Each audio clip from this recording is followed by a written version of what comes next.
নমস্কার বন্ধুরা, আমি পায়েল। কেমন আছো সবাই? আশা করছি তোমরা সবাই খুব ভালো আছো, আর আমিও ভালো আছি। আমার চ্যানেলে তোমাদেরকে স্বাগত জানাচ্ছি। প্রতিদিনের মতো আজকে আবার আমি একটা ছোট্ট মিনি ব্লগ নিয়ে চলে এসেছি। ভাবলাম তোমাদের সঙ্গে ভিডিওগুলো শেয়ার করি। কালকে রাত্রিবেলাকার ভিডিও আমি তোমাদের সঙ্গে এখন শেয়ার করছি। তোমরা কিন্তু সম্পূর্ণ ভিডিওটা দেখো আর আমার পাশে থেকো। কাল ছিল গণেশ চতুর্থী, গণেশ পুজোর এক বিশেষ দিন। সবারই ইচ্ছে হয় পুজোর দিনগুলোতে বাইরে থেকে ঘুরে আসি, প্যান্ডেলে প্যান্ডেলে ঠাকুর দেখে আসি। তাই আমাদেরও ইচ্ছে হয়েছিল। আমার হাজবেন্ড অফিস থেকে এসে রাত্রিবেলায় আমাকে বলল, পায়েল তুমি তাড়াতাড়ি রেডি হয়ে নাও, আমরা ঠাকুর দেখতে যাব। আমি তো খুবই খুশি হয়ে গেছিলাম। আমি তাড়াতাড়ি রেডি হয়ে আমি আর আমার হাজবেন্ড বেরিয়ে পড়লাম ঠাকুর দেখতে। আমাদের বাড়ির আশেপাশটা যাদবপুর এরিয়ায় খুবই সুন্দরভাবে প্যান্ডেলগুলো সাজানো হয়েছিল। দেখো গণেশ দাদাকে কি ভালো লাগছে।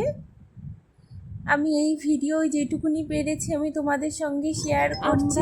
আমরা বাইপাস হয়ে তারপরে যাদবপুরে চলে গিয়েছিলাম, সুকান্ত সেতু ব্রিজের নিচে। ওখান দিয়ে আমরা বটতলায় গিয়েছিলাম। ওখানে অনেকগুলো গণেশ দাদার পুজো হয়। দেখো তোমাদের সঙ্গে আমি শেয়ার করছি। খুব সুন্দরভাবে ওখানেতেও সাজানো হয়েছিল। তারপরে আমরা চলে গেছিলাম রাত্রি 10টার সময় ফুচকার দোকানে। খুবই ভিড় ছিল, রাত্রি 10টার সময় প্রচুর ভিড়।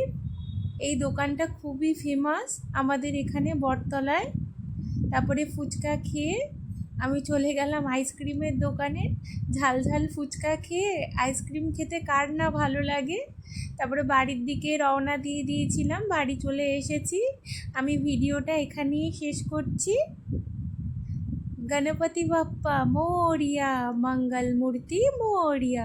তোমাদের এই ছোট্ট ভিডিওটা কেমন লাগলো আমাকে কমেন্ট করে জানিও। ভালো লাগলে লাইক করে দিও, শেয়ার করে দিও, আর আমার চ্যানেলটাকে অবশ্যই সাবস্ক্রাইব করে দিও। তোমরা সবাই আমার পাশে থেকো, তোমরা সবাই ভালো থেকো, সুস্থ থেকো। নেক্সট ভিডিও নিয়ে আবার তোমাদের সঙ্গে দেখা হবে। টাটা।